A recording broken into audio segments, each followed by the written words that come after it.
On this week's Lazy Sunday upload, I present to you one of my favourite social commentators, Brendan O'Neill. Now, I've often talked about equality, in particular my complete disdain for the pursuit of equality of outcome. In fact, I believe that the pursuit of freedom is a much more important societal goal than equality.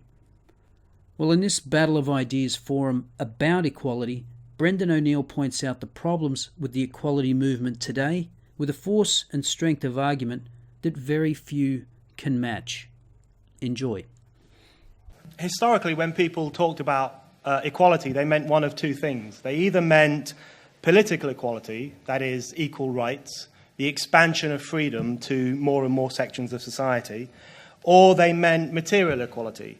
That is a rethink of the way resources are created and distributed, the expansion of wealth so that more and more sections of society could enjoy it.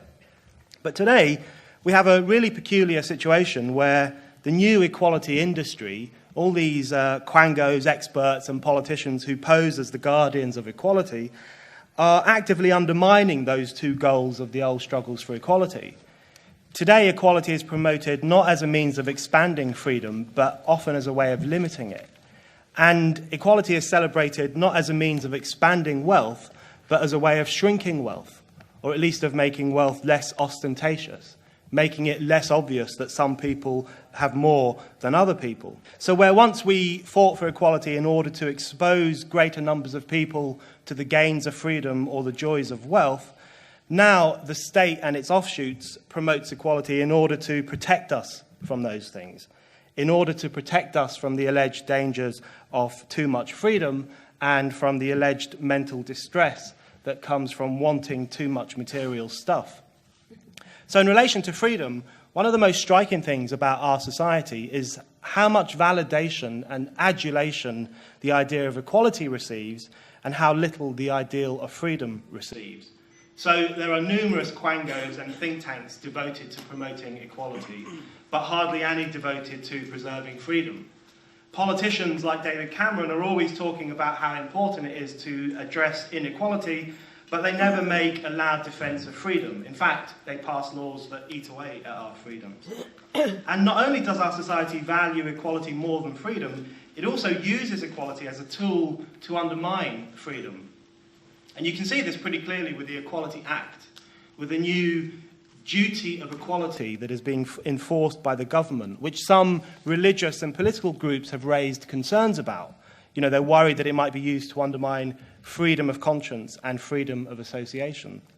So just consider the pretty shocking case of the efforts to force the BNP to rewrite its constitution. The Equality and Human Rights Commission argued that the BNP's constitution was anti-equality. The constitution broke race relation laws by stipulating that the BNP was only open to indigenous Caucasians. So it failed the equality test and therefore it had to go. Now, you might hate the BNP's constitution, that's fine, most normal people do. But what you should hate even more is the idea that the state should have the right to edit or trash the constitutions of political parties. Because if we accept that the state has that right, then we accept that there is no longer any freedom of association and no longer any right to political organisation. We accept that those two key freedoms, the freedom to associate with who we please and the freedom to promote whatever political ideas we like, can be undermined by the state in the name of equality. And the BNP case also showed how cynical the promotion of equality can be these days, because there were no queues of black and Asian people waiting to join the BNP. This wasn't a bottom-up demand for equality. It was a top-down exploitation of the language of equality by a state keen to punish a deviant political party and force it to conform to state values. And today's elevation of equality over freedom is really bizarre because freedom absolutely presupposes equality. Freedom is unquestionably a more important value than equality. In fact, earlier generations of people who fought for equality saw equality as important only insofar as it allowed the expansion of freedom. So for the French revolutionaries, the demand for equality was about giving meaning to freedom. It was about making freedom real by extending it, in Robespierre's words, to both slave and tyrant.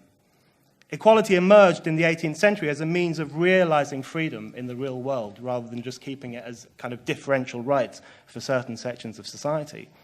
So today, the use of equality to undermine freedom denigrates both. It denigrates both the purpose of equality and the meaning of freedom. And then there's the debate on material equality.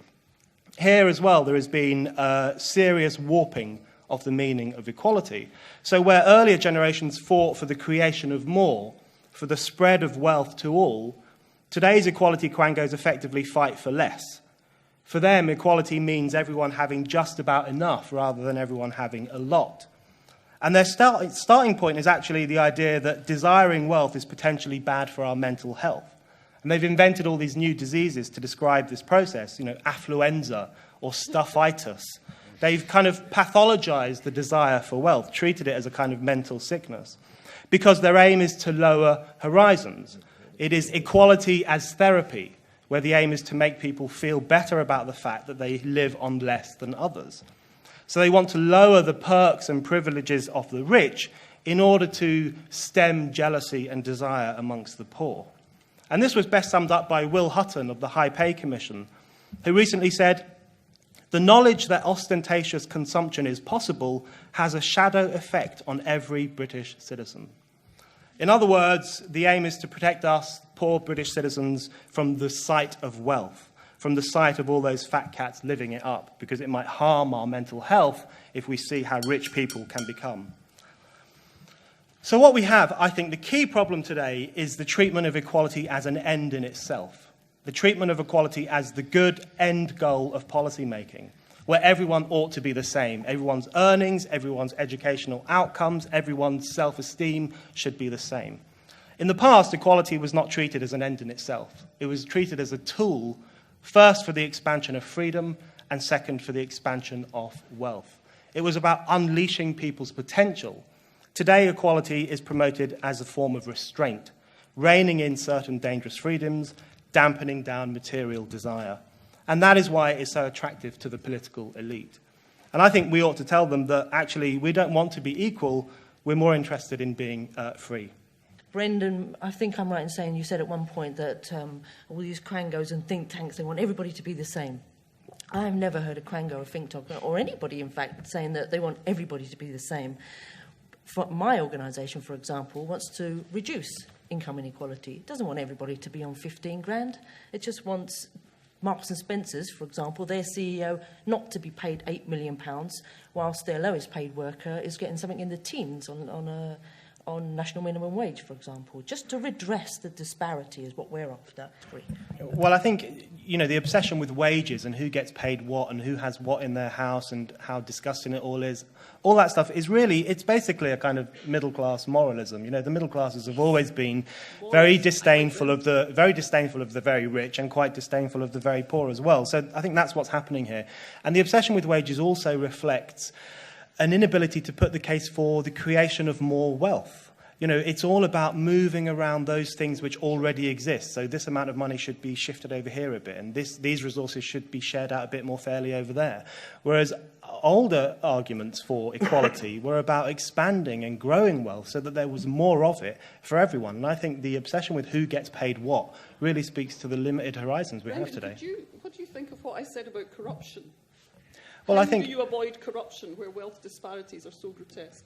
Well, the idea that corruption is widespread in lots of institutions, including some of the quangos that fight for equality. There is, the idea that it only exists amongst policemen and... That's a libel, by the way. Well, the idea that it only exists between policemen who do favours for Murdoch and everything else, that's nonsense. That's the structural point I was making about how easy it is to... Corruption takes many forms, and currently we live under an increasingly undemocratic political clique made up of quangos and think tanks and various other experts Those people are as open to corruption, I believe, as are the people you're talking about. I'm all in favour of removing barriers so that people have equality of opportunity, but I'm not in favour of replacing, creating leg-ups for people. That's what I think is a problem, because there is a presumption of fragility in that. There's a presumption that people are fragile, they need help, they need state assistance.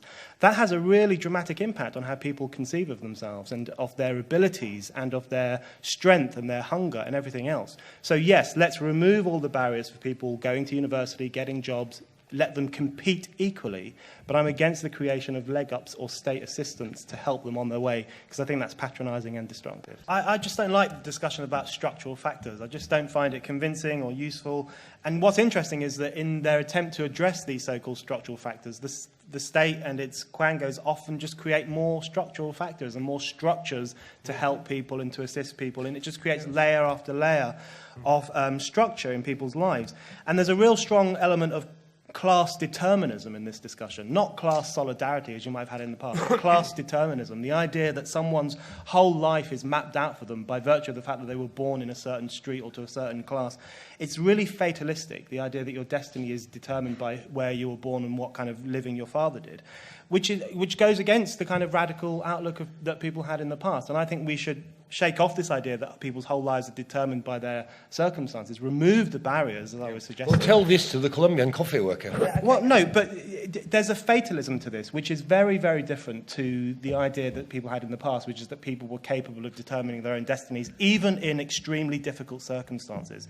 The equality discussion today is very patronising and very pitying.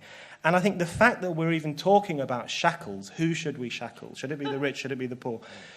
Demonstrates how warped the idea of equality has become, because in the past the struggle for equality was about unleashing potential, removing barriers so that people could realise their potential through effort and through applying themselves. Now we have a situation where should we shackle the rich guys, should we slag off the rich, should we, all these stupid drunk rich people.